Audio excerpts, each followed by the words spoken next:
It's about the restoration of our republic. We want to educate, encourage, enable the power. We stand for integrity, honesty, self-reliance, self-defense, and most importantly, no compromise on our foundational principles. This is America's Voice Now.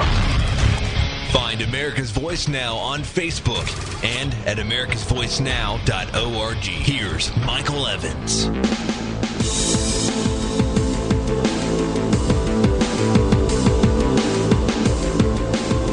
Good morning, America. You're listening to America's Voice right here, right now. My name is Michael Evans. I'll be your host this morning. Glad to have you joining us if you're catching us live on americasvoicenow.org. That's great news. Posted a lot of stuff up this morning about Connecticut and what's going on up there with the gun issues. We're going to hammer on that today. I noticed there's a lot of Connecticut folks out there this morning watching and streaming with us. So we're glad to have you. Thank you very much. I see Westfield in Connecticut. I'll mention some other cities in a minute. Pinckney. I see, Chesterfield and Smithton. I'm not sure where that is. Lincoln, I think that's Nebraska. Forney, Baton Rouge, good old Branson, of course. Mission Viejo, California, Tacoma. There's a number of other cities. They're all crowded together because that's the way analytics works. Can't read them all. Anyway, thank you all for joining us this morning. Appreciate you joining us live on America's Voice Now, whether you're listening on audio or video. That's great news.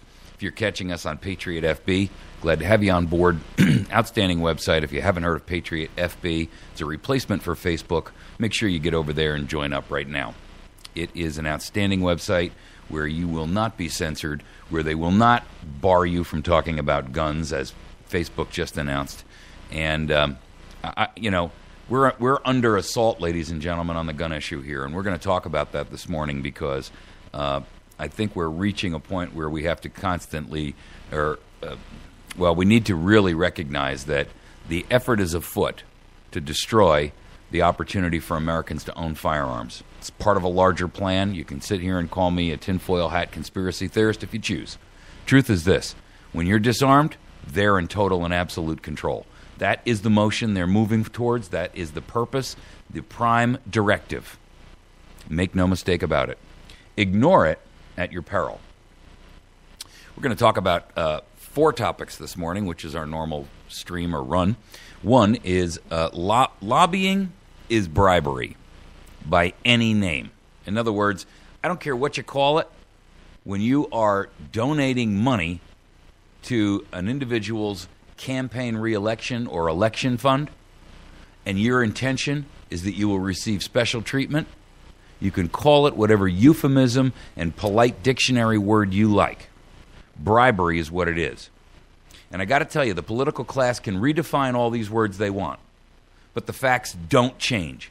Any lobbying that involves money must be eliminated from our political system entirely. State, federal, local, makes no difference. The alternative is our republic is forever lost to us. I don't care if we have guns. That's the truth. You don't get money out of the election process, we're done. That's the reality, ladies and gentlemen. Okay, our second topic. Gun confiscation in Connecticut. Is the upcoming, and there's a lot of pressure out there about this issue in Connecticut. Will this be the trigger to a new civil war? We're going to talk about a couple of things, including a brand new press release out by CT Carry, which is Connecticut Carry, where they are demanding either enforce the law that you just passed and take and make a stand for what you believe in, politicians, or repeal it. So what they're saying is no more gamesmanship. You either enforce what you passed and let the chips fall where they may, or you repeal it. We're also going to talk about the issue of Mike Vanderbaugh.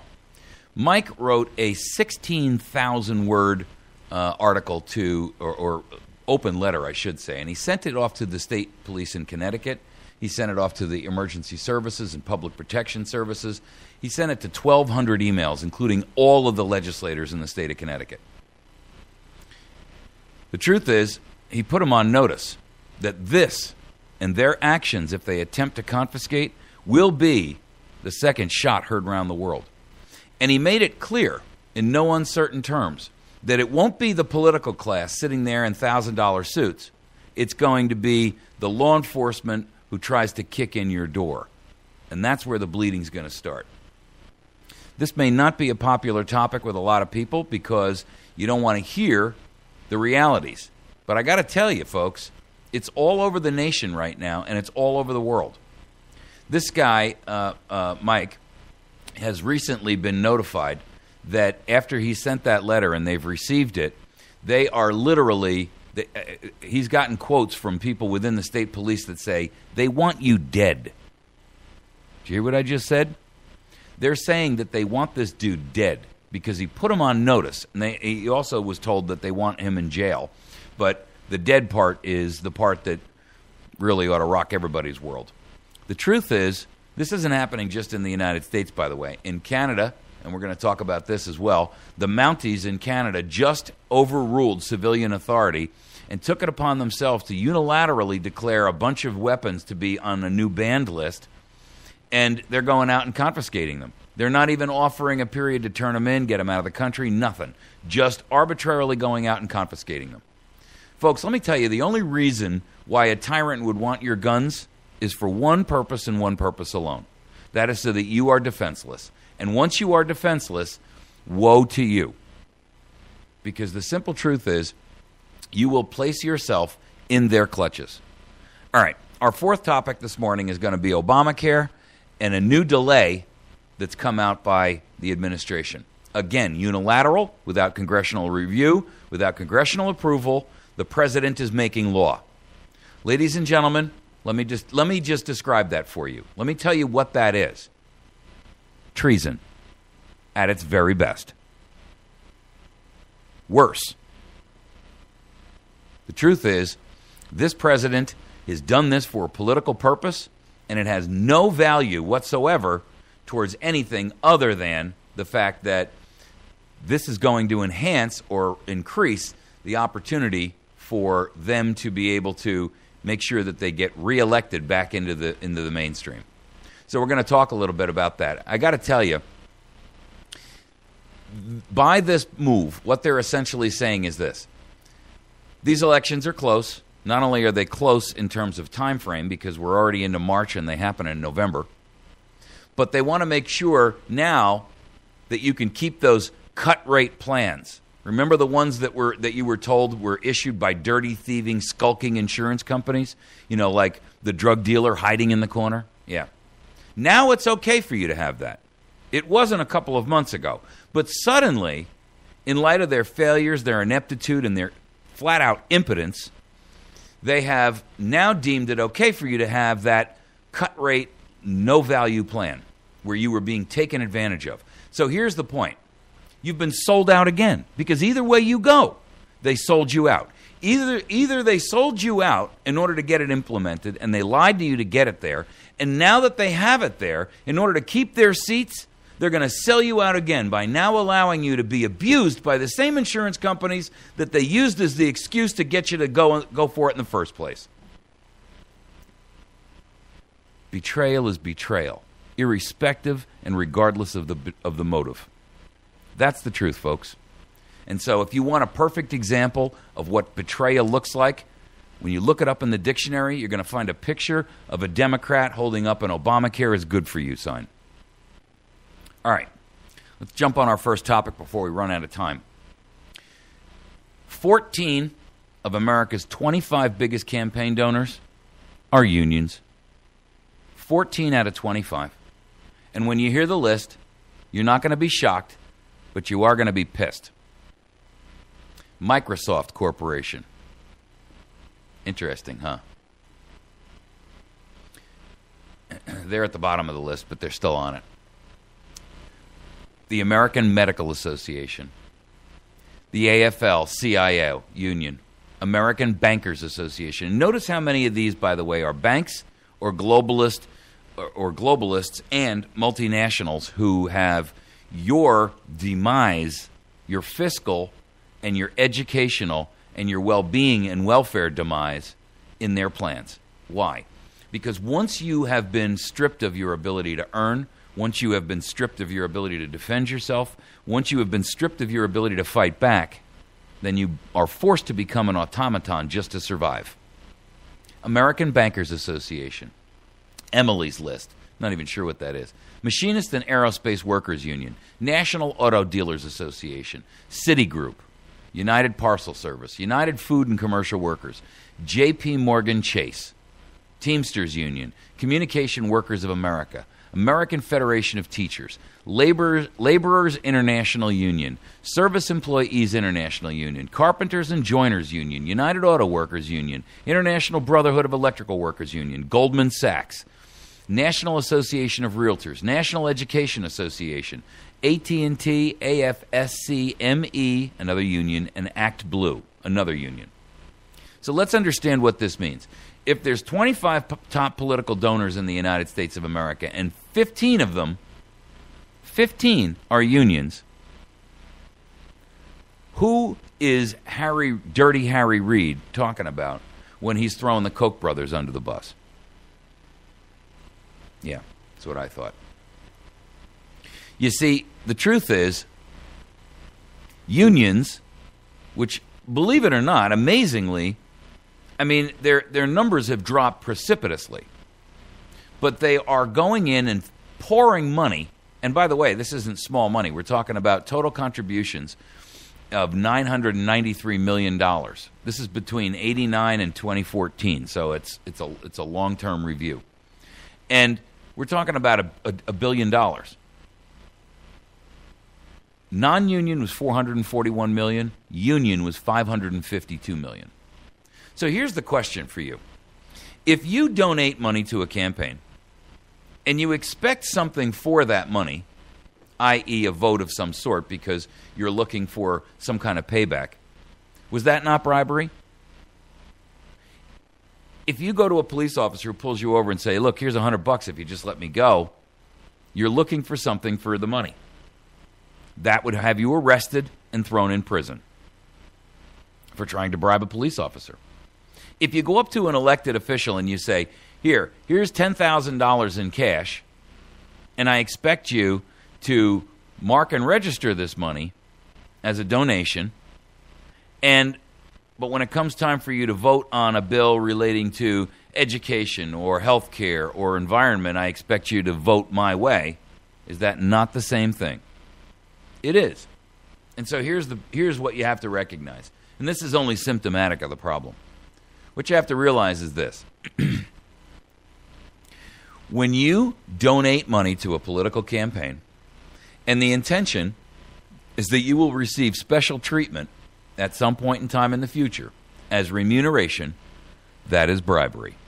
It is nothing more and it is nothing less.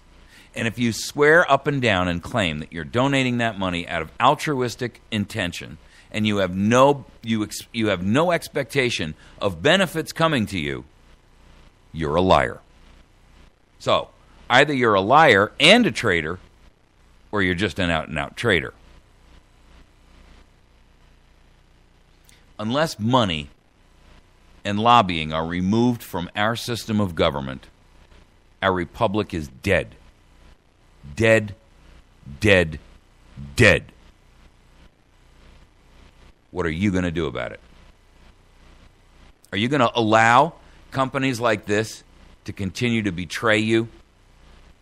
Are you going to allow the elected officials who are the recipients of this money to spend trillions of dollars of your taxpayer money in exchange for a couple of rotten pennies? I mean, you got to realize something here, folks. These donations that are to campaign re-elections and PACs and all of that, they're $5, $10, $15, $25, $30,000. And yet, the bill that's passed by the senator who's been bought and paid for cost billions, in some cases, tens of billions and hundreds of billions of dollars. So I give you and draw you the analogy of Judas and Jesus Christ. Judas sold out the life, which had inestimable value to Jesus. He sold his life out for 30 pieces of silver. In this case, your future, the lives and the future of your children and your progeny is being sold out so some elected representative can get enough money to tromp his next competitor into the dust. If that, ladies and gentlemen, is not treason, I don't know what is. I don't care what the definition is that's approved by government. I don't care what the definition is that's approved by the constitutional scholars out there. I'm telling you that when you sell out your nation and your state and your own government and the people that you represent for pennies on the dollar, you're a traitor and should be dealt with as such. I know that's harsh. I mean it to be. I mean it with intention. You are a traitor. If you accept lobbying and you're a politician, you're a traitor. Period. No, you can cover it up in all the fancy euphemisms you want. You can say all these nice things about, well, we hear lobbyists cheer from the seniors, and we hear lobbyists cheer from church groups. And you know what? You're a liar now trying to cover up your treason. I'm not talking about 50,000 seniors who have one come up to you and say, if you don't do this vote for us in a proper fashion, we're going to vote against you in the next election. That's fully acceptable. But when that promise comes with a check, you've sealed your own warrant. It is inexcusable. It is a betrayal. It is a constitutional violation. It is an ethical, a moral violation. It is a crime against the humanity that has elected you to represent them. And you should be dealt with as such.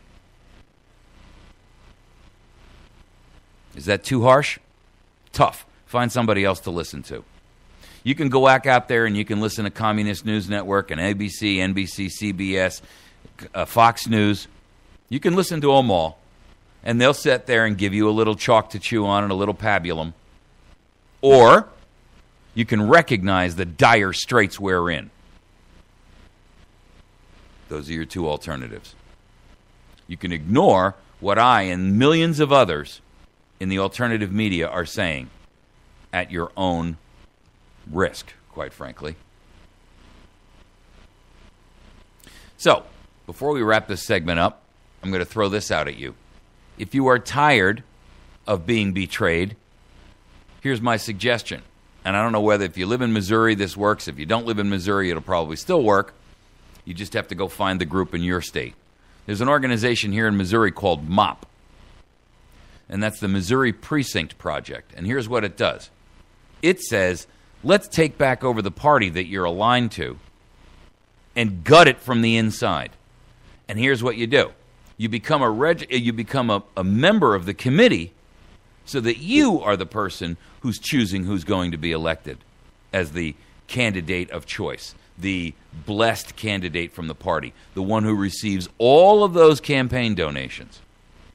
And then, of course, when your candidate gets in, he better have the idea in mind that he's going to repeal all of that, or he's no better than the person he's replacing. So, if you're tired of wholesale betrayal, change it. Become a committee member. You have, in Missouri right now, these committee seats are up all over the place. Go to MOPP, or go to moprecinctproject.org. That's MO precinctproject.org. Find out what you can do if you're in Missouri. And if you're not in Missouri, use this as a guide. Find out where the state is or where your organization is and do the same thing. Because the truth is, we have an obligation to do everything that we can to preserve and defend and protect ourselves and our nation against tyranny and abuse. Now, am I saying that it's going to be successful? I don't know. Probably not. I don't believe there's a whole lot of political solutions here, and we're going to talk about it in the next segment. But by the same token, we have an obligation to do everything in our power to make sure that we have done everything possible peacefully, that we have made every effort to attempt to keep this line of reality and law at the forefront. And then if all of our best efforts fail, then we will righteously be able to do as we need to do and water the tree of liberty. Case closed. End of argument. We're going to take a break. When we return, we're going to talk about Connecticut and the gun confiscation that is about to go off up there. Is this the trigger to a new civil war? We're going to look at it and determine whether or not it may well be. You're listening to America's Voice Now. My name is Michael Evans. I'm the host here. Make sure that you ride with us every day. You can catch us live on America's Voice Now. We're going to take a quick break. I'm going to break the video for a moment. We'll continue with the audio side because we send that to radio stations. And we'll return in about 2.5 minutes on the video side if you're catching it now. If you're listening to us on Big Country 99, this is a recorded cast for you. All right, we're going to take a break. You're listening to americasvoicenow.org. You can email me at mike@americasvoicenow.org. If you have an opportunity, please make sure that you visit our sponsors. Hit our friends up over at the Mini Mart, Express 1 and Express 2. One is located up on 14 and 63 in West Plains. The other directly across the street from the City Pool on Porter Wagoner Boulevard and People's Park. Make sure that you go into either location and tell them that you heard about them on America's Voice Now. And use the drive-thru if you have an opportunity, but also make sure that you let whoever you speak to at any of these locations know that you heard about their ad on America's Voice Now. Swing into Wits End Classic Barbershop and get yourself a great haircut for $10. Patriot Cigar and Tobacco Shop. By the way, he has hundreds of cigars, and he also has specialty cigars, and if you're getting married this spring, he's got these cigars that you can have your own label put on there that says, you know, Johnny and Cindy and the date of your marriage and stuff like that, so you can give them away at the wedding. He also has a location there where you can have bachelor parties and bachelorette parties. Law offices of Jason Henry, also at 417-256-4100. If you've got a criminal or a civil case, state or federal, he can help you out. Make sure that you give him a call at 417-256-4100. In addition to that, make sure that you see our friends over at Pizza Hut on Porter Wagoner Boulevard. And today is Thursday, so therefore it's reduced lunch day. Today's the day for you to go. They have an outstanding salad bar and a pizza bar. And on that, you have pasta as well. Enjoy yourself while you're there and eat healthy and eat well. On Tuesday nights and Tuesday during the day, it's reduced lunch day. And at night, it's kids eat free family night. Take advantage of that. And you will not be sorry. It's on Porter Wagoner Boulevard in West Plains. Last but not least, our friends at Battery Station, where you can get yourself all kinds of product related to survival, what have you, including electronics, batteries, flashlights. Man, the guy's got everything under the sun. BatteryStation.com, 417-257-7799. 417-257-7799, or visit BatteryStation.com. Need a new website for your business? Go to airbridgeweb.com, airbridgeweb.com, or you can call them at 417-204-4064. We'll be back in just a moment.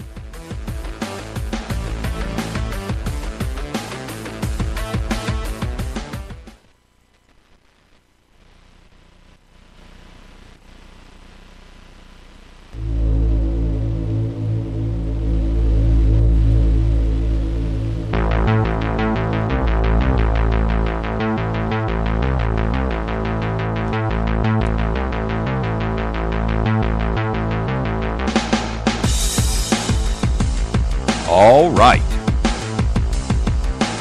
You're listening to America's Voice Now. My name is Michael Evans. I'm your host here. I'm glad to have you on board. You know, the situation in Connecticut is getting ugly, and we're going to talk about it this segment because the truth is this could well be the opening shot across the bow of a secondary civil war in the United States of America. Why do I say that? Well, let me clarify it for you. First and foremost, Mike Vanderbaugh, he wrote a letter on the 15th of February, and he wrote it as an open letter to the men and the women of the Connecticut State Police. He titled it, "You are not the enemy unless you choose to be." He sent it to 1,200 email addresses. He got 62 that bounced back. The rest of them got it. It's a clear and definitive statement that those people who choose to do as they're told versus do as their Constitution tells them will be on the front lines and will be the first to fall in a new battle between the government, whether that's state and or federal, and the people. Try and take the guns, Connecticut, and see what happens. You're going to begin the process of watering the tree of liberty with the blood of patriots and tyrants. I pray that you reconsider, as you've been asked to do by Connecticut Carry. Connecticut Carry just issued a statement and a press release on March 3rd. It's to the officials of the state of Connecticut, and here's what they say. Either enforce or repeal the 2013 anti-gun laws. It's time for you, the state, to enforce the tyranny you passed or to repeal it entirely. It starts out with a pretty serious kick-butt statement. It says, a recent media tidal wave based on false reports and bad journalism has proven a few things about the 2013 gun ban. People from Connecticut and around the nation are tired of being threatened, are ready to make a stand, and the state of Connecticut does not have the stomach to enforce the edicts and laws with which they threaten gun owners. Ladies and gentlemen, that is the truth. We, the people, we, the citizens, are tired of being threatened, not just about guns. We're tired of being threatened and coerced. We're tired of being threatened to do things at the point of a gun, including signing up for something as unconstitutional as Obamacare, including being forced at the point of a gun to sign up for that, obviating and eliminating and waiving our Fourth and Fifth Amendment rights, not willingly, but by coercion at the point of a gun. A gun held by, of all people, of all agencies, of all groups, the IRS. You got to be flippin' kidding.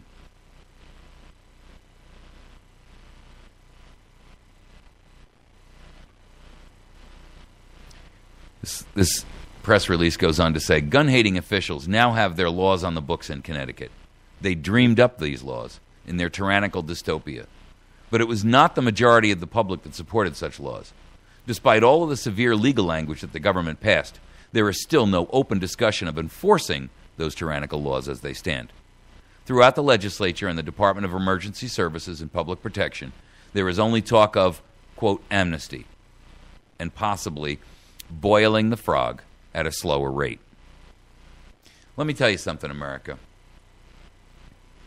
Do not fall for the boil the frog concept. Make these traitors do their worst and force their hand. Make them implement the laws they have passed, live by them themselves, and let the chips fall where they may. Whether it be Obamacare, whether it be gun rights, whether it be your civil rights, it's time to make them stand up and dare attempt to implement the tyranny that they have thrown in your face. You know why? Because they'll be exposed immediately. They will be exposed in a way which will make it clear to both them and you that we are the power, we are the people, they work for us. I have to tell you, I am tired of hearing that you're going to do this and you're going to do that and we're going to use the law to make you do it. You know, a law passed by a tyrant is no law at all.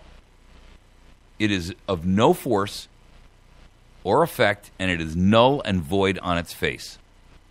Those aren't my words. Those are the words of Thomas Jefferson. And I'll take his word over any politician's word any day of the week, any minute of the day. It is time to force these tyrants to do what they say they're going to do. Force them to show their cowardice. Force them to back off their position. You want to fight? That's how you fight them. You force them to do what they say they're going to do. And when the American people realize their true intent, they will give it back to them in spades. Not just at the election booth. They'll give it back to them in spades. If they try to take these guns, they will open up a second civil war in the United States. I'm telling you right now. Here's why. The truth is that we now know for a fact that there are some 350,000 weapons in Connecticut. And out of those 350,000 weapons that were in Connecticut, only somewhere around 50,000 people registered. So if that's in fact the case, that means there are 250,000 people out there, or 300,000, depending upon whether they're talking about guns or magazines. And those people are contrary to the law and are now felons. So here's how it's going to work.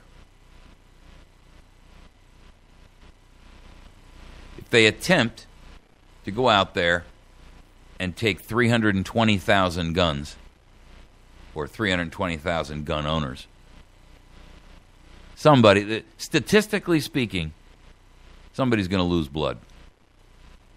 And I'm here to tell you that when that happens, all bets are off and this thing is going to blow up nationally. It should blow up nationally. Because it's time for them to be held accountable. 320,000 Patriot Connecticut gun owners tell their state tyrants, come and get them, if you dare. That's the number of patriots who refuse to follow the orders of the state tyrants. Now, they've made threats. They've made threats that they will imprison you, charge you with a felony, strip you of your human rights over a law that has no foundation for existence.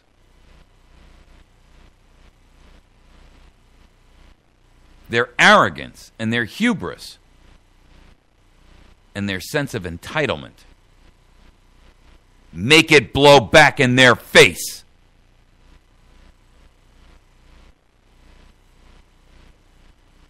Americans across the board, make them know how you feel. Make them know how you'll act.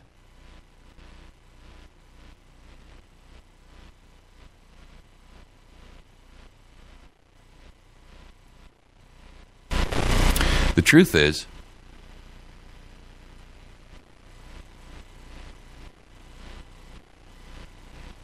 we are looking here at the opening gambit of a totalitarian regime that seeks to destroy your right to be able to defend and protect yourself, your home, your family, your community, your state, and your nation. Not from only violent criminals, not only from those who would seek to take that which you have earned and worked for, but those who would seek to do so with a pen instead of a weapon. Those who would take what you have, not because they are criminals in the sense that most people think of criminals, but they are criminals nonetheless. There's a lot of people who say to me, you are too hard on politicians. No, I'm not. You see, that's the mistake. The rest of you aren't hard enough.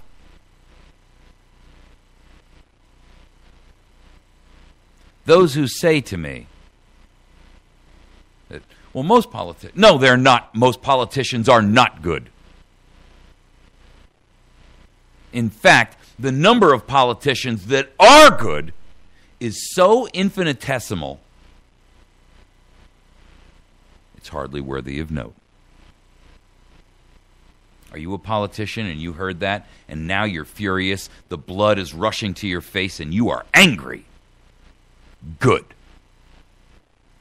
Because this is a direct challenge to you statists, you tyrants, you self-glamorizing, cutthroat, carpetbagging scum.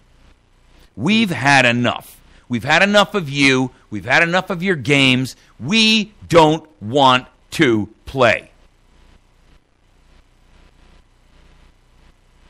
But bring it on, because you see, you've locked us in a game. You've locked us in a game we can't leave. We can't get up and walk away from the table. You've forced our hand.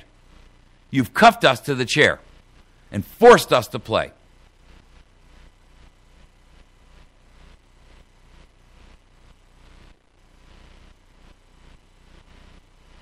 We don't want violence. In fact, the truth is, we don't even want the verbal battle. But we can't go down into that dark night quietly.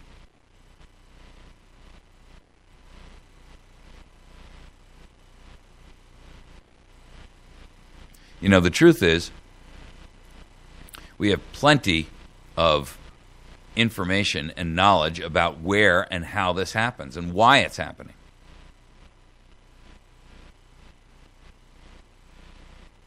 The simple truth is that our founders told us everything that we needed to know. Evil exists. And it triumphs because good men do nothing. Well, when you force the hand of 320,000 Connecticut good men and women,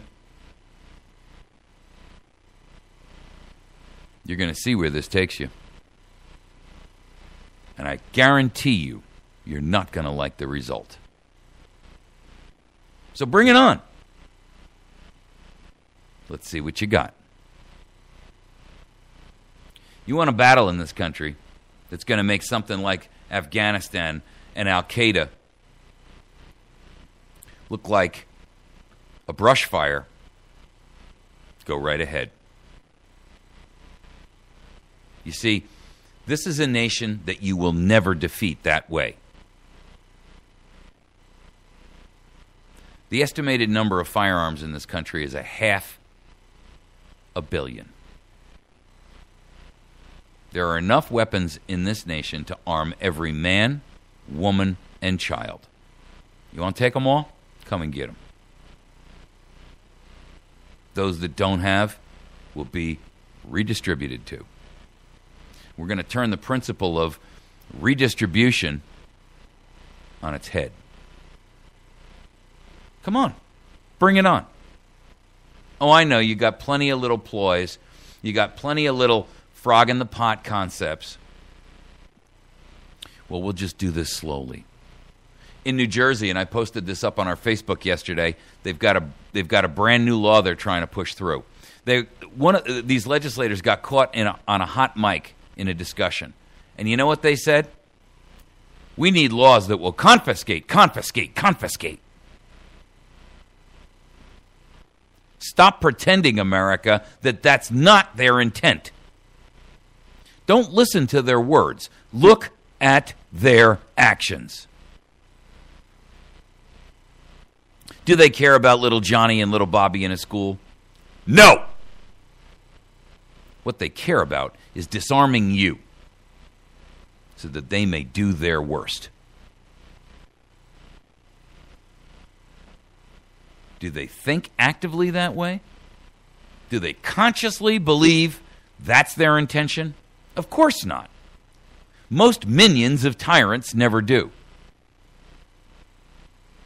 But you know what? There is nothing worse. There is nothing worse than a tyrant who actually believes that they are so in the right that they know better than you what is right for you. You can continue to delude yourself, America. You can continue to say, well, the majority aren't really like that. That's not really what they mean. That's not what they're trying to do. They're just worried about little Johnny and little Bobby being shot in a school. Think so? So let's put it to you the right way. Since 9/11, more Americans have been killed by law enforcement than died in the entire Iraqi war. Does that number not give you pause?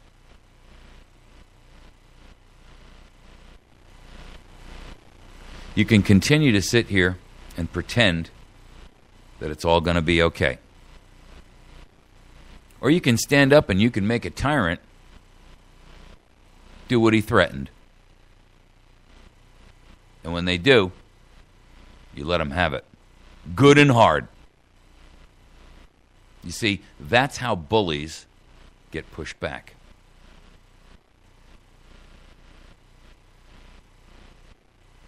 This press release was excellent. It's fairly short. I wish I had time to read Mike Vanderbaugh's entire letter. It's 16,000 words. I should probably read it and just do it as a recorded segment, just so that you'll have an opportunity to hear it.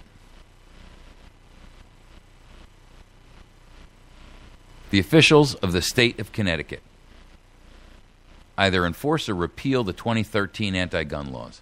It's time for the state to enforce the tyranny they passed, or repeal it entirely. Recent media tidal wave based on false reports and bad journalism have proven a few things about the 2013 gun ban. People from Connecticut and around the nation are tired of being threatened, are ready to make a stand, and the state of Connecticut does not have the stomach to enforce the edicts and laws with which they threaten gun owners. For years, Undersecretary Mike Lawler, the upper levels of the state police, and Governor Dannell Malloy have sought to disarm those whom they fear. The laws they passed show that they fear constitutionally and lawfully armed citizens, despite thousands of gun owners showing up at each legislative session expecting to be heard by their representatives. Government officials seized upon public panic related to the Newtown massacre as a means to exert legislative and executive fiats intent upon disarming gun owners who have harmed no one. The Connecticut executive and legislative branches showed their cowardice when they installed metal detectors and armed guards at the entrances to the legislative office building only for firearm-related hearings. Gun-hating officials now have their laws on the books in Connecticut. They dreamed up these laws in their tyrannical dystopia, but it was not the majority of the public that supported such law. Despite all the severe legal language that the government has passed, there is still no open discussion of enforcing these tyrannical laws as they stand. Throughout the legislature and the Department of Emergency Services and Public Protection, there is only talk of amnesty and possibly boiling the frog at a slower rate. It comes as no surprise that the talks of relaxing enforcement expectations go along with legislators trying to get their re-election deadlines. If the anti-gun laws they passed are so good for everyone in this state, then why are elected officials requesting increased security, both at the LOB and at their private homes? The anti-gun legislators and officials are scared to implement their tyranny because they know that they did not have any sort of consent of the governed. Those officials violated their oath of office as the executive and legislative branches of our Connecticut government overstepped their moral and constitutional responsibilities by passing those laws. They acted and voted contrary to the rights and against our Constitution. Now state officials look down the barrel of the laws they created, and it is very probable that they now tremble as they rethink the extremity of their folly. Connecticut Carry calls on every state official, every senator, and every representative to make the singular decision: either enforce the laws that they have written and let us fight it out in court, or else repeal the 2013 gun ban in its entirety. As many media sources have pointed out, there is very little compliance with the new edicts, and there is absolutely no way for the state to know who is obeying the law or not. State officials have made their bluff, and Undersecretary Lawler has made his position clear that the state will enforce the law. We say, bring it on. The officials of the state of Connecticut have threatened its citizens by fiat. They have roared on paper, but they have violated principle. Now it's time for the state to man up, either enforce its edict or else stand down and return to the former laws that did not so violently threaten the citizens of this state. There is nothing that will so completely destroy faith in those edicts faster than the state-provoked chaos and violence that will be required to enforce the 2013 anti-gun laws. Connecticut residents should not have to live in perpetual fear of the jackboot coming down on them. Unenforced, frequently repeated threats fall on deaf ears. By passing laws that they cannot or choose not to enforce, state officials tell the public that this state is ignorant, immoral, blind, and impotent in its legal and decision-making processes. The passage of such foolishly conceived, insufferable laws is an affront to every law-abiding citizen. Every official who supports such legal foolishness mocks our state and the Constitution they swore to uphold.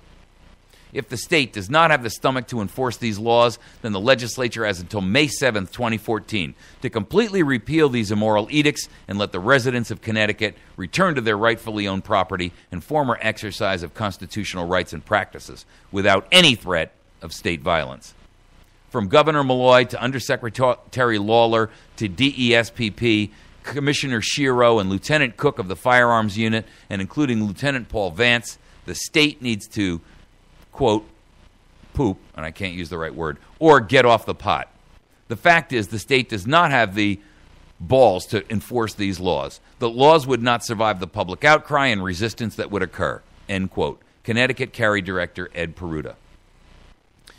If officials of the state of Connecticut opt to get froggy, jumping on citizens, and start to enforce the new laws, as officials have claimed a desire to do, Connecticut Carry stands ready to do whatever it takes and whatever it can do to represent and defend anyone impacted by the state's violence. As citizens of Connecticut, we have a right to bear arms. With that right comes responsibility. The responsibility to stand in defense of ourselves and our fellow citizens is paramount. Connecticut Carry President Rich Burgess. Ladies and gentlemen, the state of Connecticut is in a crisis. A constitutional, moral, ethical, legal, and principled crisis. Watch closely what happens there. This spring will determine whether or not the state backs down or they kick off the second civil war in America. Mark my words. You've been listening to America's Voice Now. We're going to take a quick break, video break for 1 minute. When we come back, we'll talk about how this is firearms are under attack, not only here in the United States, but across the world. We'll be back in just a moment. You're listening to America's Voice Now. My name is Michael Evans. Email me at Mike at America's Voice Now. That's Mike at americasvoicenow.org. If you have an opportunity, please make sure that you visit and work and support and patronize our sponsors, including Wits End Classic Barbershop, our friends over at Patriot Cigar and Tobacco Shop, the law offices of Jason Henry at 256-4100. That's 417-256-4100. Please make sure that you see our friends over at Pizza Hut today, if at all possible. They're on Porter Wagoner Boulevard. The Battery Station on Washington Avenue, 257-7799. 257-7799. And our friends at Express Mini Marts 1 and 2, north of West Plains, and the other right in the heart of the city. You're listening to America's Voice Now. We'll be back in just a moment.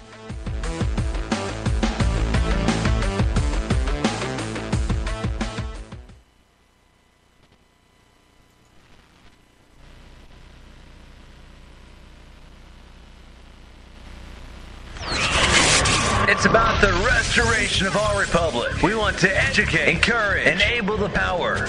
We stand for integrity, honesty, self-reliance, self-defense, and most importantly, no compromise on our foundational principles. This is America's Voice Now. Find America's Voice Now on Facebook and at americasvoicenow.org. Here's Michael Evans.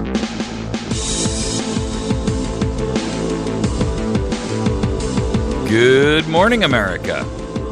You're listening to America's Voice Now. My name is Michael Evans. I am your host. Glad to be here, and I'm glad that you've joined us this morning. If you're catching us live on America's Voice Now and watching either our video or listening to a stream, outstanding. Glad to have you here. We're talking about guns this morning because they are our only recourse against tyranny. Did you hear what I just said? They are the only recourse against tyranny. You know why? Because tyrants ignore the law. Want proof? Go look at your president. Go look at the Congress. Go look at the state of Connecticut. Go look at the state of New York. Go look at the state of California. Go look at the city of Chicago. They ignore the law. And then they turn around and say, well, the Constitution is, and the Supreme Court are the final arbiters. No, they're not. And they're only the final arbiters in the minds of tyrants when they agree with them. Yet the Supreme Court has come out and repeatedly indicated that the city of Chicago has no business restricting the ownership of guns in that city. Their state Supreme Court said the same thing. Do they care? No. They only follow the strictures of the Supreme Court, whether it's state or federal, when it meets their expectation and their desire. You know why? Because they are inherently lawbreakers. They are liars, they are thieves, they are carpetbaggers, opportunists, and profiteers, politically and financially. Is every politician like that? Well, I don't know. We might be able to find 5 or 8, maybe 10 nationally. The rest of them, have a nice day. It's time for America to recognize exactly how far down the rabbit hole of tyranny we have allowed our nation to fall. In Canada, the Mounties have overridden civilian rule to arbitrarily ban and confiscate weapons. Now, many of you know that in Canada, guns are severely restricted.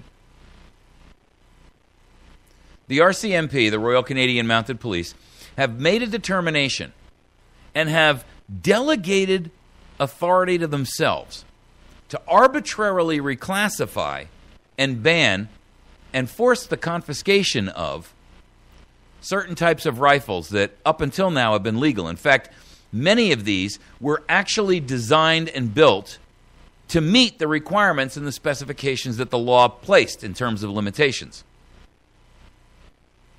And here's the amazing part. The citizens have no recourse, and the government is afraid or refuses to stop them. They made good on these past threats that they've been making for quite some time now, and they turned tens of thousands of Canadians into criminals overnight. They reclassified this weapon by Swiss Arms called the Classic Green Carbine. It's a rifle that was featured some military-style characteristics, which, automatically caused it to be construed as dangerous. And they declared it prohibited, even though this model has been sold in Canada since 2000. And guess what? They didn't even offer an amnesty. They have turned literally tens of thousands of Canadians into criminals overnight. That can't happen here, you say. The hell it can't. Just happened in New York. Just happened in Connecticut. Just happened in Maryland. It's been happening in California.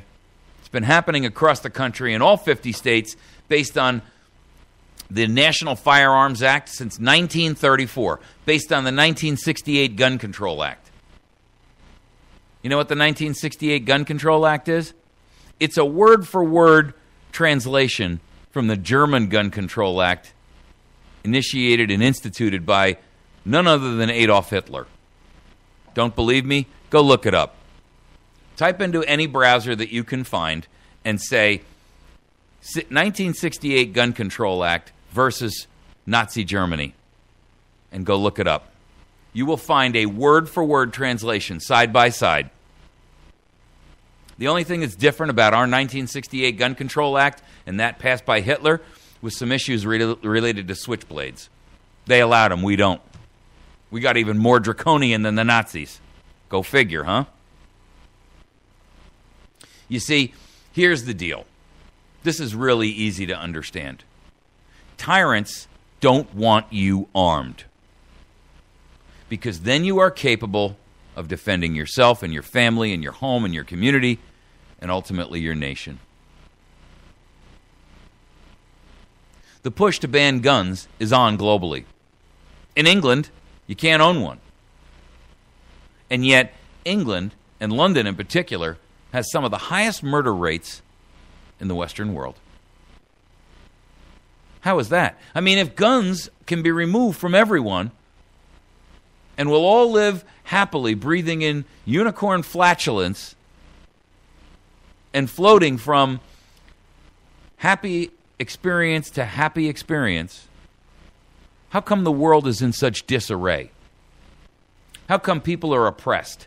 How come governments are stomping all over their human and civil rights?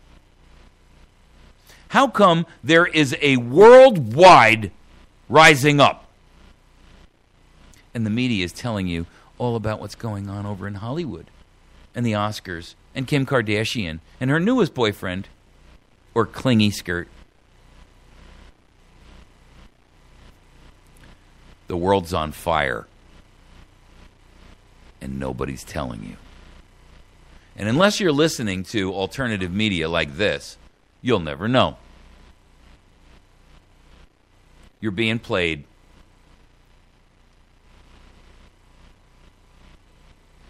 You know, this gun in Canada was made, and it was intended to be made for the purposes of meeting the ban limitations within Canada.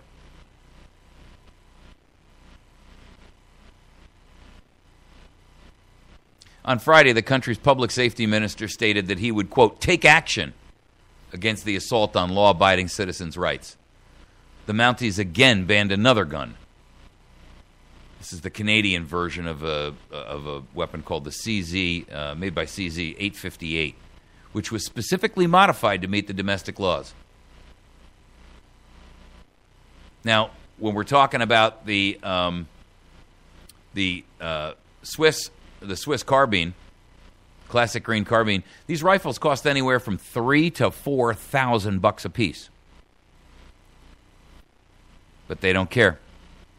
They have no intention to compensate them, the owners, to purchase them, or to reimburse them for these weapons that they're demanding they surrender.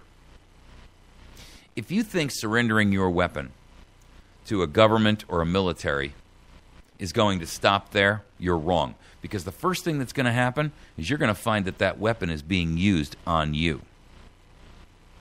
Maybe not you specifically with your weapon, but mark my words, they will be used on you or your neighbor.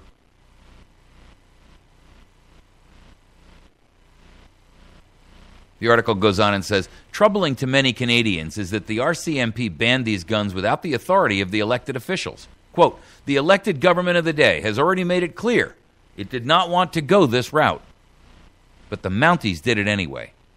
That's right out of the Sun News.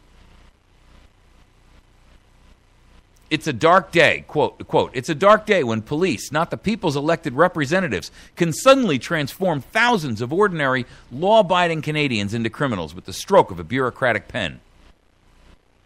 That's right out of the Winnipeg Sun.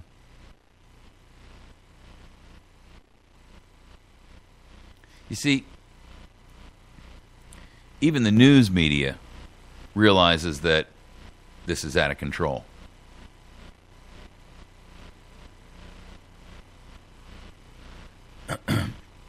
There's a comment out there. Quote, the government needs to rein in the Mounties, or they will find themselves no longer in control. Isn't that interesting? This is the Sun News. The Sun News is making no bones about it. The Mounties are acting like a dictatorial force against the wishes of the elected. He goes on to say, that means the government not only needs to override the decree from the Mounties, but strip them of any power they have, or think they have, to do this again.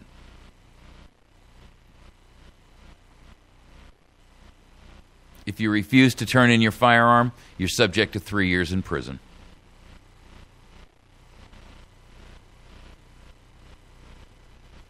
Amazingly enough, this weapon was made by the Swiss government specifically to meet the requirements of the Canadian gun ban. And kind of funny and ironic because the Swiss government actually gives these particular weapons, without modification, fully automatic, to every citizen to arm themselves. And yet, Switzerland has one of the lowest murder rates in the world, per capita.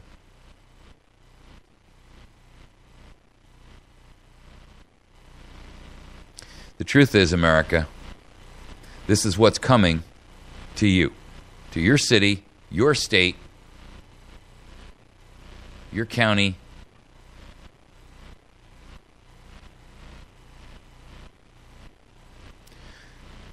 It is time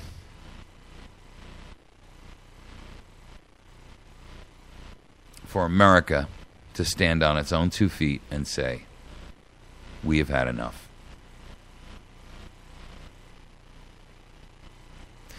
It's happened in England.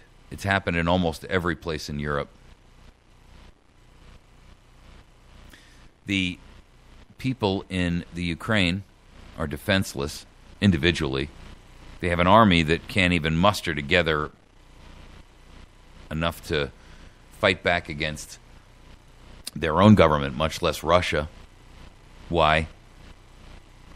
Well, because their government has stripped them long, long ago of their right to own weapons. You think Putin would have the balls to go into the Ukraine if all of the Ukrainians were armed? I don't.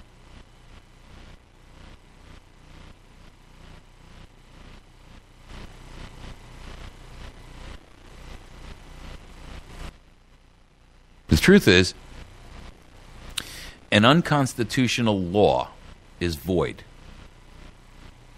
It has no effect. This is an excerpt out of the letter that was originally written as the open letter by Mike Vanderbaugh to Connecticut. And he excerpts a speech that was given on the state capitol. It says, quote, an unconstitutional law is void. It has no effect. So says American jurisprudence, the standard legal text. And that's been upheld by centuries of American law. An unconstitutional law is void. Now, that is certainly true. But the tricky part is, how do we make that point when the local, state, and federal executive and legislative branches, as well as the courts, are in the hands of the domestic enemies of the Constitution? Everyone who is currently trying to take away your rights to arms starts out by saying, I support the Second Amendment. Let me tell you a home truth that we know down in Alabama.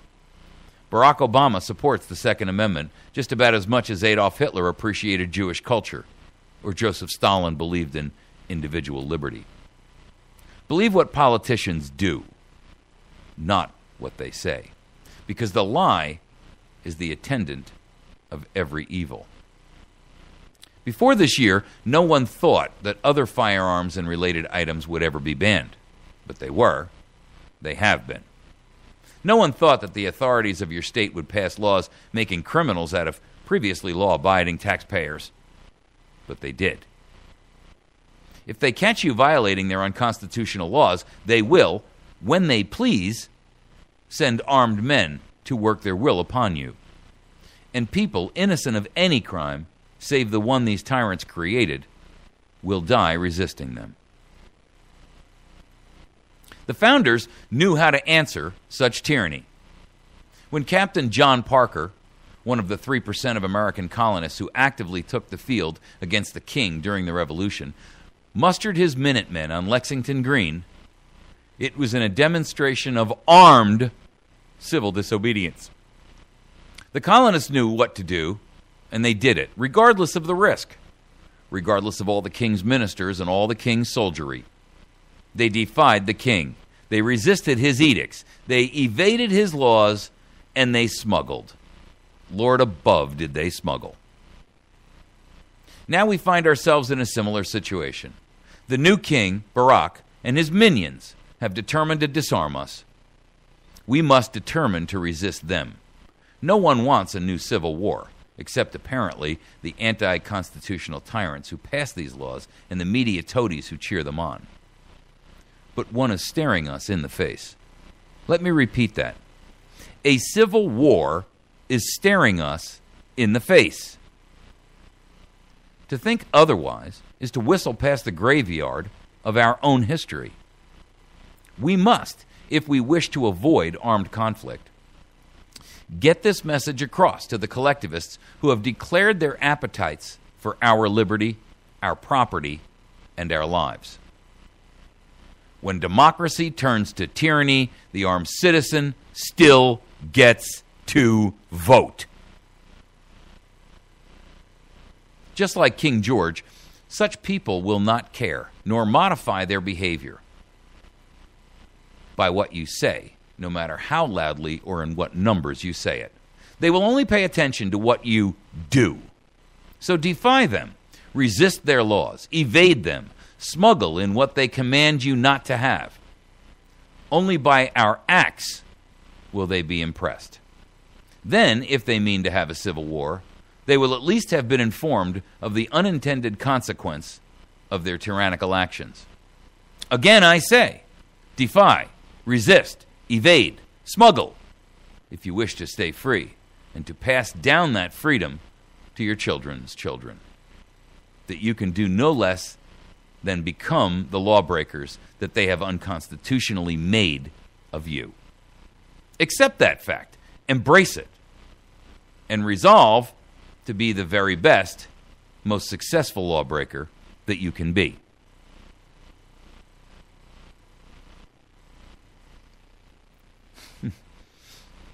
That was his statement on the courthouse. It's not the end of it, and I will wrap it.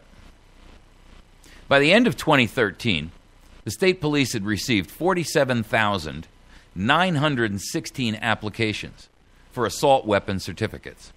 Lieutenant Paul Vance confirmed. An additional 2,100 that were incomplete could still come in. That 50,000 figure could be as little as 15% of the rifles classified as assault weapons owned by Connecticut residents, according to estimates by people in the industry, including the Newtown-based National Shooting Sports Foundation. No one has anything close to definitive figures, but the most conservative estimates place the number of unregistered assault weapons well above 50,000 and perhaps as high as 350,000. And that means as of January 1, Connecticut has very likely created tens of thousands of newly minted criminals. Perhaps 100,000 people, almost certainly at least 20,000, who have broken no other law by owning unregistered guns defined as assault weapons. All of them now committing a Class D felony.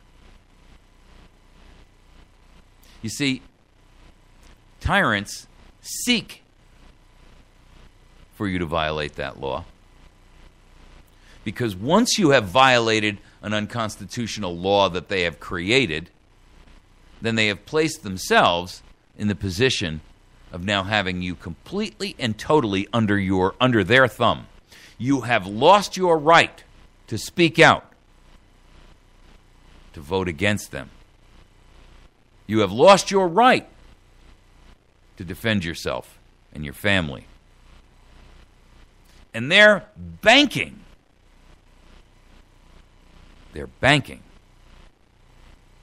on that tyranny.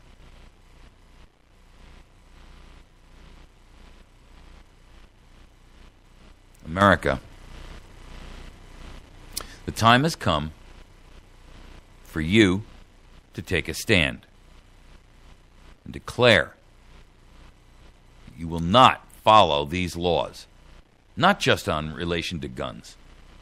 The EPA and their new wood stove law, Obamacare and these tyrannical abuses. You have a right to live your life in a way that you feel is appropriate and valuable. They have no right to dictate the rules to you and force your hand. They have no right to demand that you meet some requirement that they have assigned to you, that you have some format where your life is subject to their whim. Why would you willingly place yourself underneath that abusive position? It makes no sense whatsoever.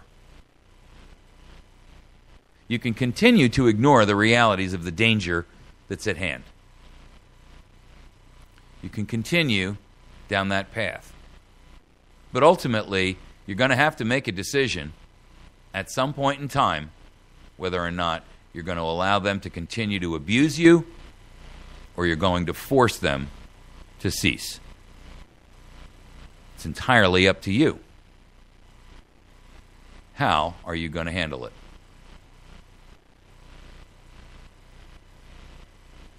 You've been listening to America's Voice Now. We're going to take a quick break, and when we return, we're going to talk about the final topic this morning, which is the Obamacare new delay. And we're going to look at the reality of it because I got to tell you, people, you can classify it any way you want it. But let me tell you what this is. This is treason.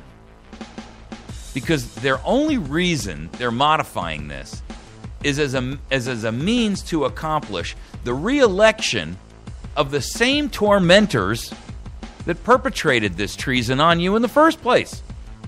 And now they're going to temporarily lift it until they get back into office again so that they can hit you with the same baseball bat 2 years from now. Please don't tell me you're foolish enough to fall for that. You've been listening to America's Voice Now. My name is Michael Evans. I'm your host. You can email me at mike@americasvoicenow.org. We'll be right back.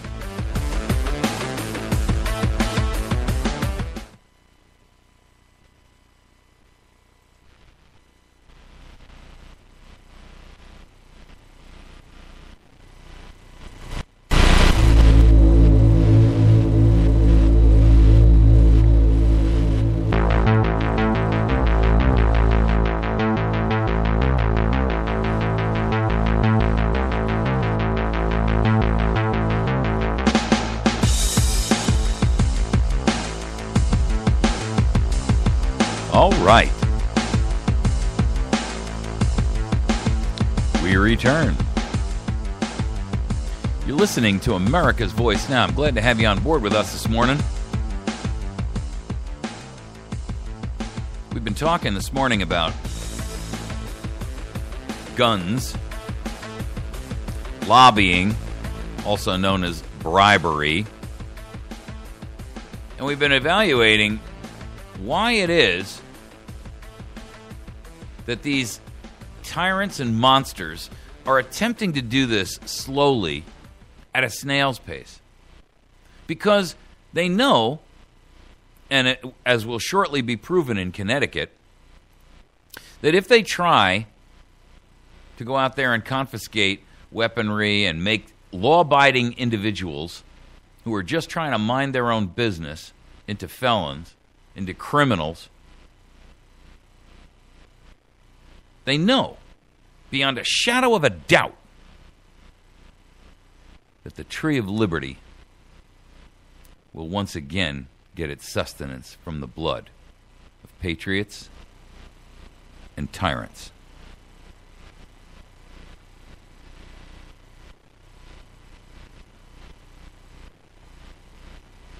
Truth is, we're surrounded by them,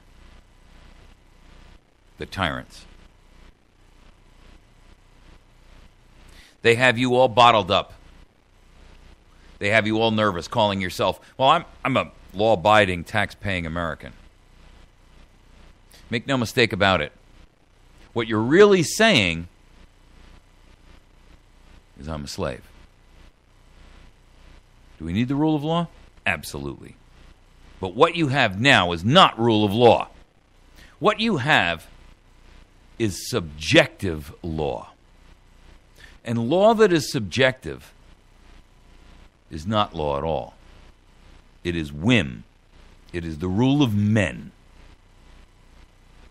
And it is tyranny, and it is treason. Nothing will change that.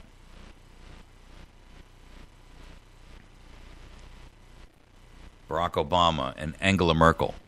That Putin, he's not living in reality. He's living in some fantasy. Is he now? But he's in control of a whole country. And you're afraid to go take it back. So who's in reality now? Him or you?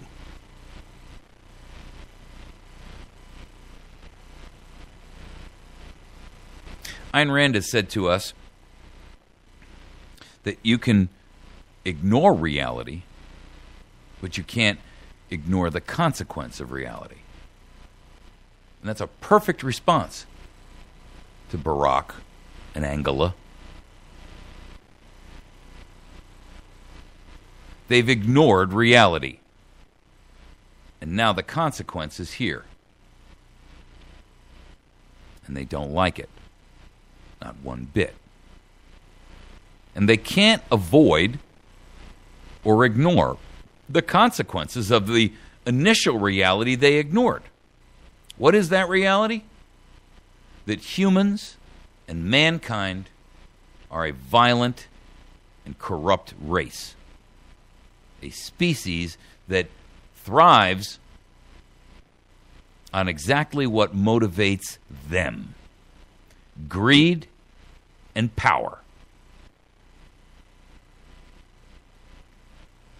Despite all the hopeful claims for world peace from every Miss America since the beginning of the pageants, we will never have world peace, because there will always be a Putin. There will always be a Adolf. There will always be a Janet, a Barack. There will always be a Yosef. The world is full of them. We will never have a peaceful planet, because the people in power, one, they know that will never happen, because they themselves are exactly that which they decry. And they know it. And don't care. Their words are only to fool you. They know that there is about as much chance for peace in the Middle East, in Eastern Europe, in South America, in Africa, in Asia, and right here domestically in the United States, as you have a chance of winning the lottery today. But they continuously tell you that there is a chance, there is a hope, and we must always reach. Ever notice how you're the only one who's doing all the work?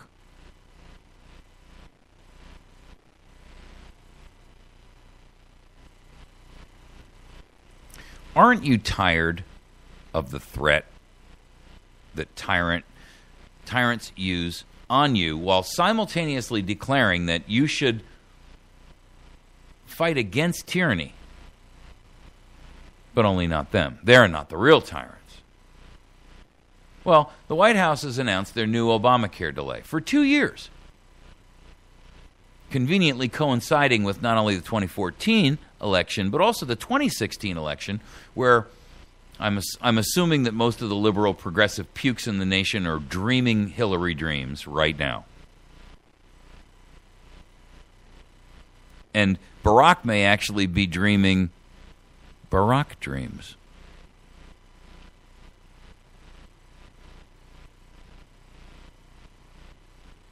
The truth is,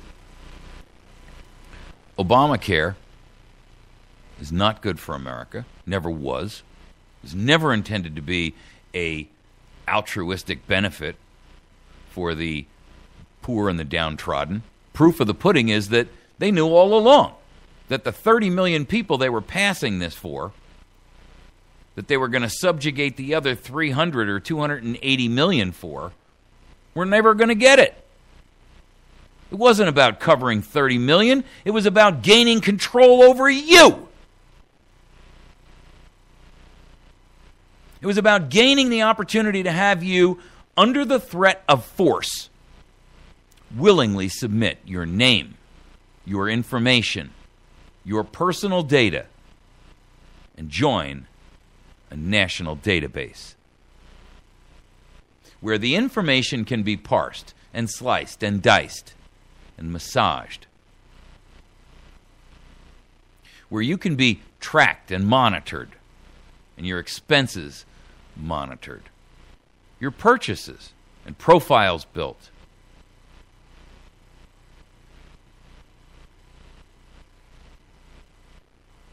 Where even your most personal healthcare issues are open to review by nameless, faceless minions.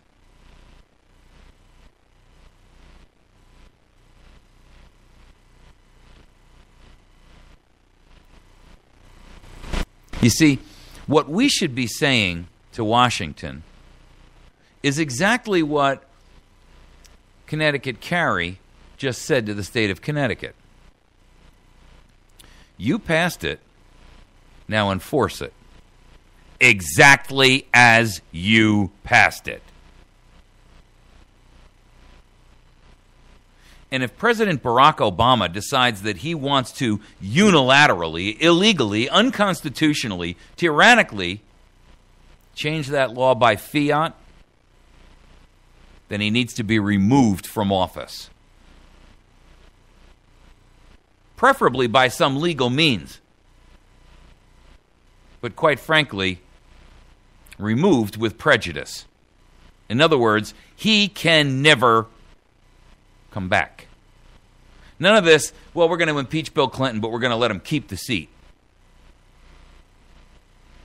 You see, Barack will never be impeached because he's got Harry Reid in the Senate. And unless the Senate rolls over in 2014, that's a pipe dream. And even if the Senate rolls over in 2014, the NSA and the FBI and all the rest of these agencies have so much dirt and so much dope on 535 members of Congress that they are as malleable as 24-karat gold. They're so weak, they can be bent by hand.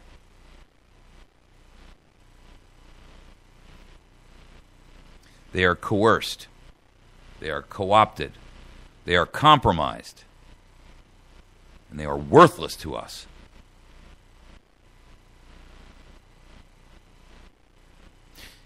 You know what happens to countries that oust their leadership without a plan of action?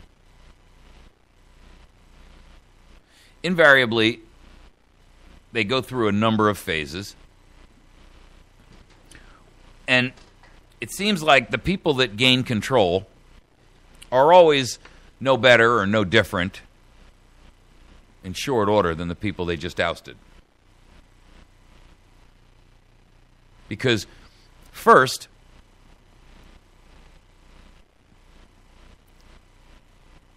the money will never allow constitutional government here. What do I mean by that? Well, go look at the list of donors to the traitors in Congress. You don't have far to look. I posted it up on AVN this morning and on Facebook and everywhere else. Go look at the list of the traitors that are paying your elected officials to sell you out. That's what lobbying is. Listen to a politician try to express what lobbying is. Well, there are legitimate concerns, and there are people that really have legitimate concerns. What about our legitimate concerns? We can't afford a lobbyist. Well, you might be a part of that smaller group. See, we have people that come in and lobby us for seniors, and if you're a senior, so you are represented. Stop. That's like the heroin addict rationalizing, I can quit anytime I want. Anybody got a needle I could borrow? I'll stop tomorrow.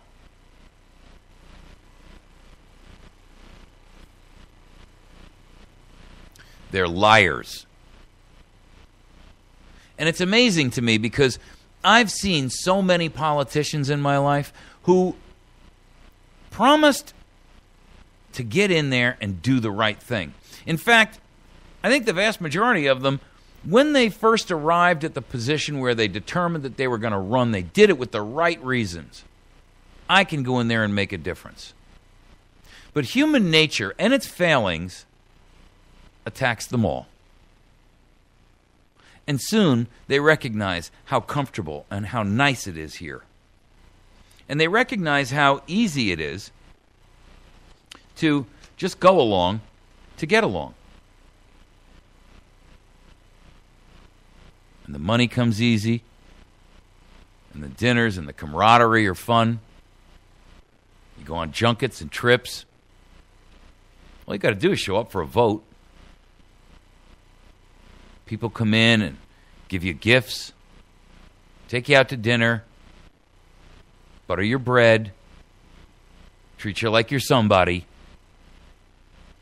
and suddenly your head begins to swell.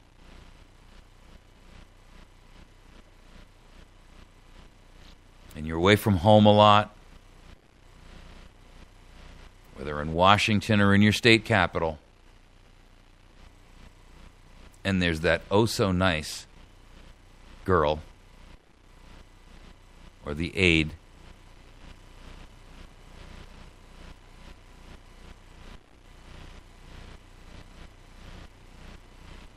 there's that restaurant owner where every time you walk in, he treats you like you're the king of Siam. You have a special license plate for your car and parking spaces so you don't have to get wet. The rest of us. The money flows and the wine flows. And when you speak, people hang on your every word. Even though you're barely capable of stringing 3 coherent words together in an articulated sentence.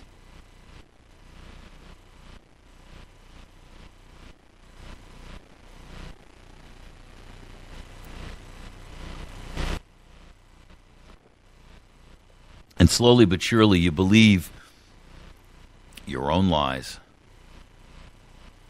You start drinking your own Kool-Aid. And then comes the time to run again and you say, well, I'm not finished yet. I have more work to do.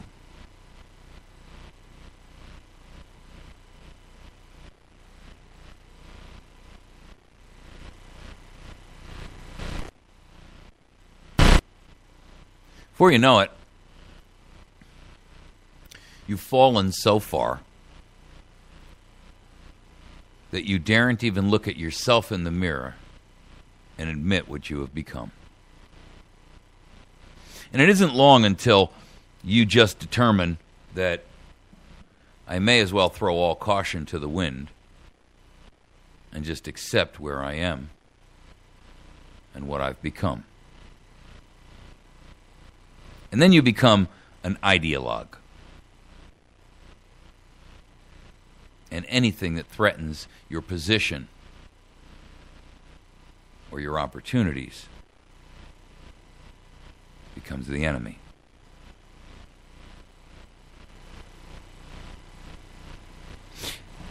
And you think back to when I first got this role and all those grandiose ideas I had and how I was really so naive. And if those people back home only understood, and you justify, and you rationalize, and you betray.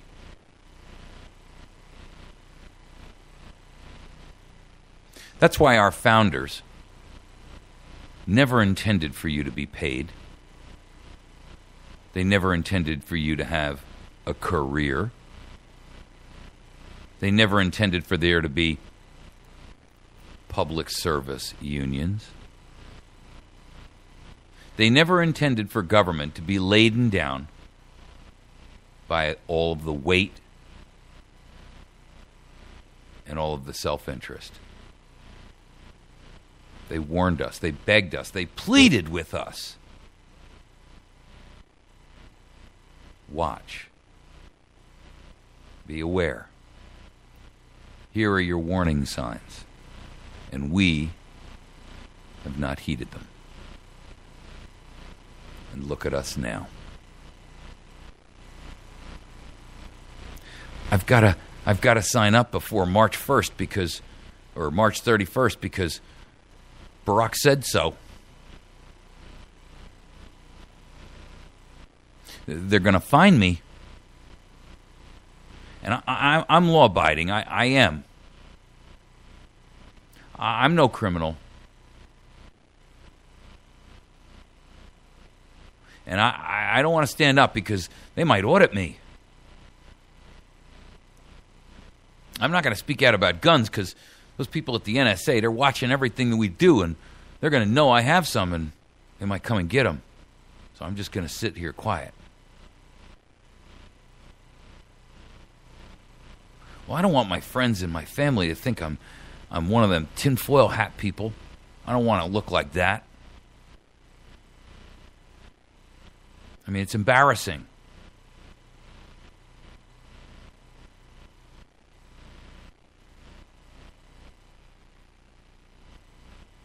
I think it was embarrassing for 6 million Jews to be stripped naked. Their clothing, possessions, their homes, their businesses, made to stand in line and lick soup from the bottom of a bowl.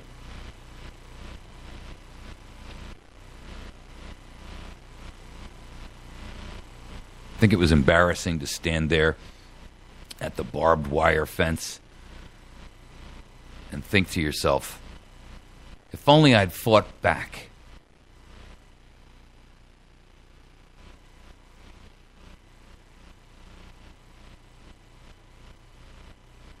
I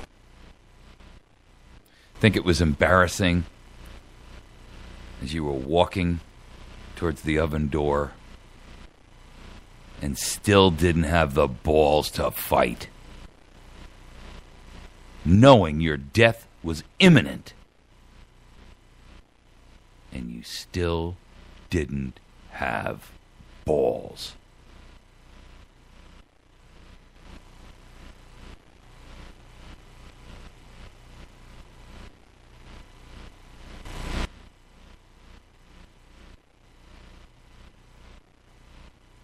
Oh, I know.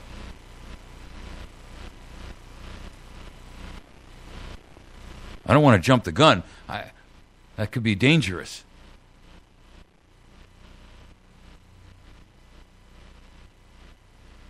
I understand. I get it. You would rather sit there. You would rather sit there and not take any action.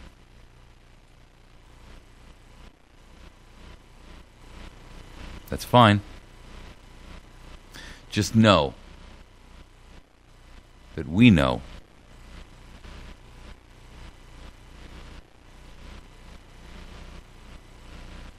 still, if you will not fight for the right, when you can easily win without bloodshed, if you will not fight when your victory will be sure and not too costly,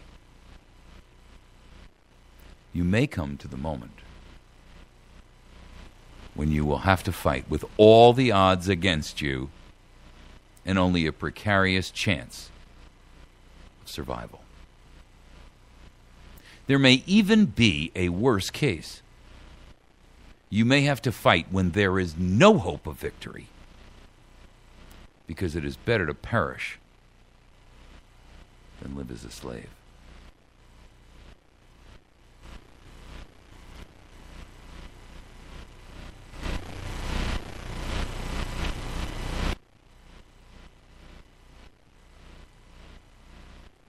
What is it you want? What is it that you seek?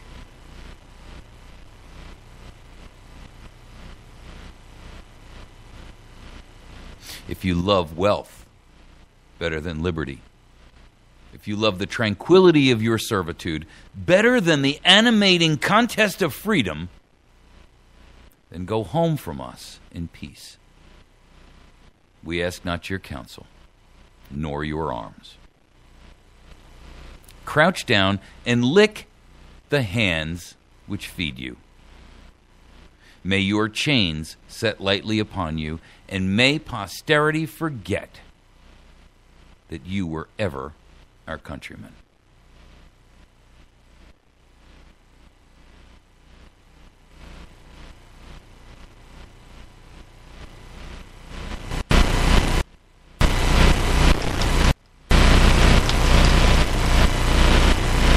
Is that what your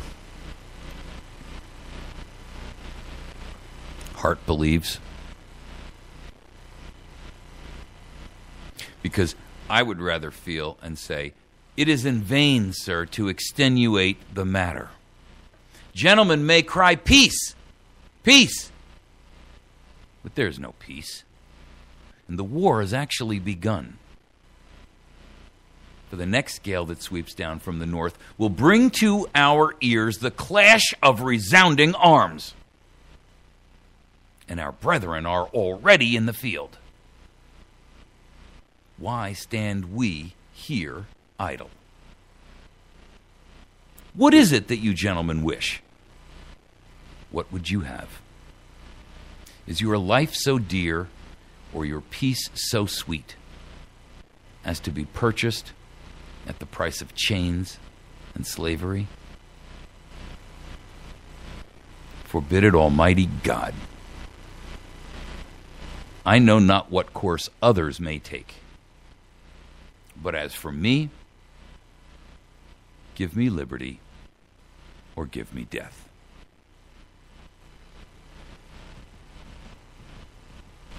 You've been listening to America's Voice Now.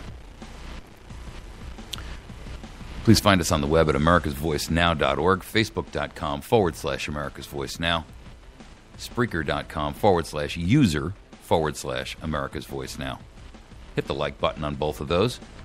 And send me an email and tell me your thoughts at mike@americasvoicenow.org. Keep the faith and keep your powder dry.